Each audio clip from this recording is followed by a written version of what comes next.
Easter Sunday, or I like to call Resurrection Sunday, the day that Jesus Christ rose on the third day after his crucifixion. But this Easter Sunday, I'm more sad than I am angry.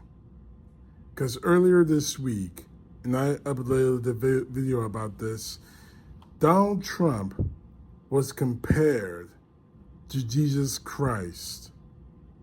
Or at the very least, everything Donald Trump went through with his lawsuits and his prosecutions has been compared to Jesus Christ being crucified and murdered by the Roman government. That is complete falsehood and a complete lie. If anything, Donald Trump can be compared to one person in the Bible, Pontius Pilate. Forgive me if I said his name wrong. The Roman official who oversaw the trial of Jesus Christ and ordered his crucifixion. There is nothing Christ-like about Donald Trump. Nothing at all. But the fact is that many in the MAGA actually believe it. They actually make that comparison. And quite honestly, them celebrating Easter, to me, honestly, is a sin. I'm going to get biblical on you. It is a sin. Now, it's easy to become a Donald Trump supporter and to be a Christian. But in this view, in this comparison, you made a choice between Jesus Christ and Donald Trump. And you and the MAGA know you did.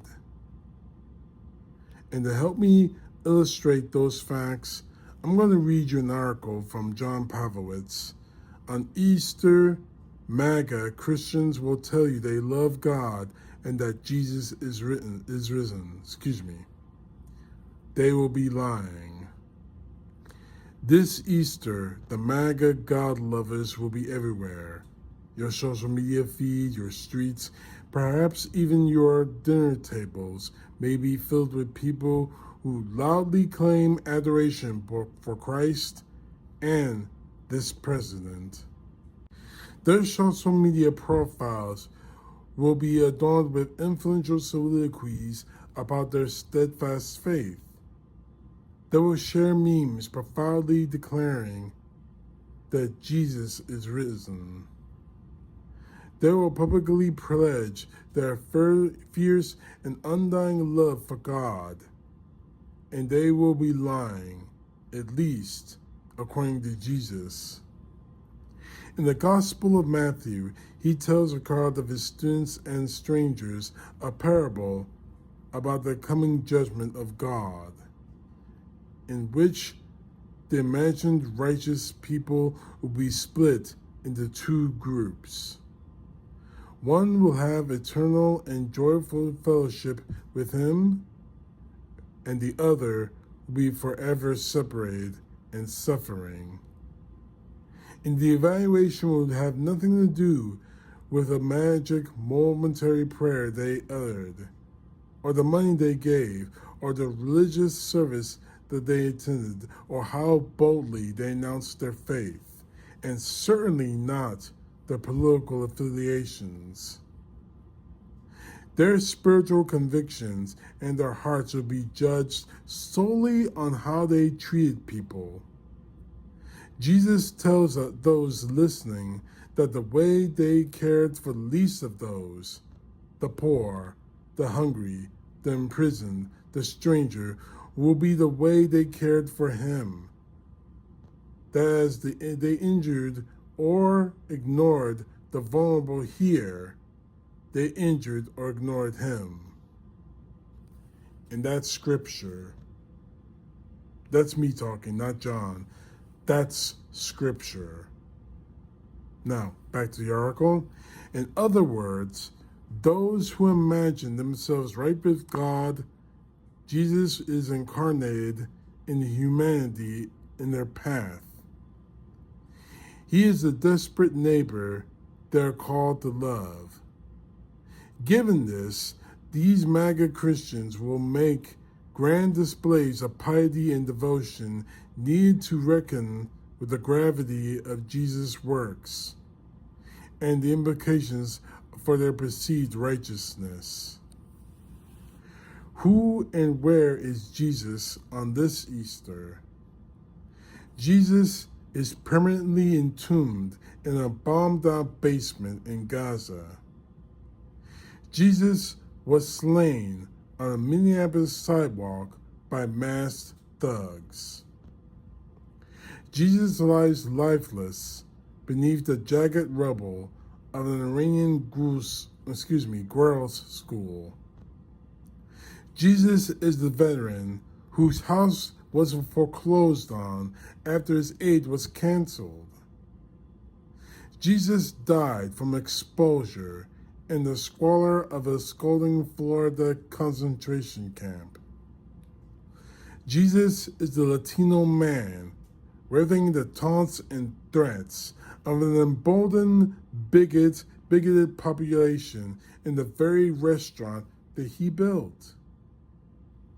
Jesus is the Muslim grandfather cleaning profane slurs from the walls of his mosque. Jesus was violated on an island by grotesque monsters whose power and privilege kept their names concealed. Jesus is the trans teenager trying to hold her bladder for the entire school day to avoid the bathroom bullies and their predatory parents. Jesus is the toddler whose brain was permanently damaged by a virus that we long ago eradicated. Jesus bled out alone in an overturned car on the Beirut street. He is the pregnant mother of 3 who will die in a crowded hospital room in the emergency wing because her doctors were not allowed to save her life. Jesus is the radiant young American soldier killed in Tehran in a wasteful war of distraction for a pedophile. Jesus is the 11-year-old girl who took her life when her classmates told her ICE would come for her family. Jesus is the grandfather who slowly suffocated without treatments that kept his lungs working. Jesus is the exhausted Ukrainian father whose sleep and rest will never come. He is the black college student whose body was found hanging from a campus tree. This is who Jesus says he is now. This is where Jesus says he is in those moments. And if this is indeed true, the prolific hatred and unrepentant cruelty of his professed followers towards so many of the hungry, scared, and cast aside human beings here are going to judge them. So this Easter, MAGA Christians can engage in all manners of performative religiosity and feigned faith. They can sing and preach and post and prolificate their joy at the resurrection. They can tell us they love God. They can say that Jesus is risen. And Jesus and we will both know that they are lying. Thank you, Mr. John Pavlovitz. And the reason why we know that they're lying is this. Every time they have an opportunity to stick up for the little guy, if you pardon the phrase, every time we see that they see that Donald Trump has shown his inhumanity, whether it be for immigrants, whether it be for the lesser among us, when he shows his cruelty, they stay silent.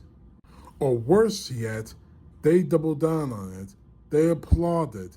They join in on his cruelty. There is no Jesus in them. They may memorize all the Bible verses they want. They may give millions of dollars to their churches. They may stand in the street with a bullhorn or a microphone screaming scripture, trying to save souls. But when the rubber meets the road, when a person who is obviously homeless, hungry, asking for a few dollars to feed themselves, they ignore it. When they see injustice take on the form of police officers gunning down unarmed innocent civilians because of their skin tone, they ignore it. When they see masked vigilantes running around neighborhoods, locking up people of color because of their immigration status or because they sound like they're from another nation, they ignore it and actually applaud it. That is not Christian behavior in my book.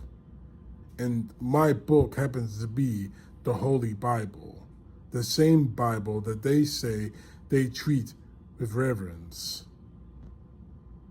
because they're taking their cues from their personal Jesus Christ. And their personal Jesus Christ happens to be Donald Trump. I will never cross that kind of line with anyone in this world. No politician that I've ever voted for has ever been treated with that kind of reverence by me. Yes, I voted for Barack Obama in both of his elections, but I don't worship the man as if he were Jesus Christ. I respected the man as president, but that's where it ends. I wish I could say the same thing for the MAGA, because they are on their knees worshiping Donald Trump.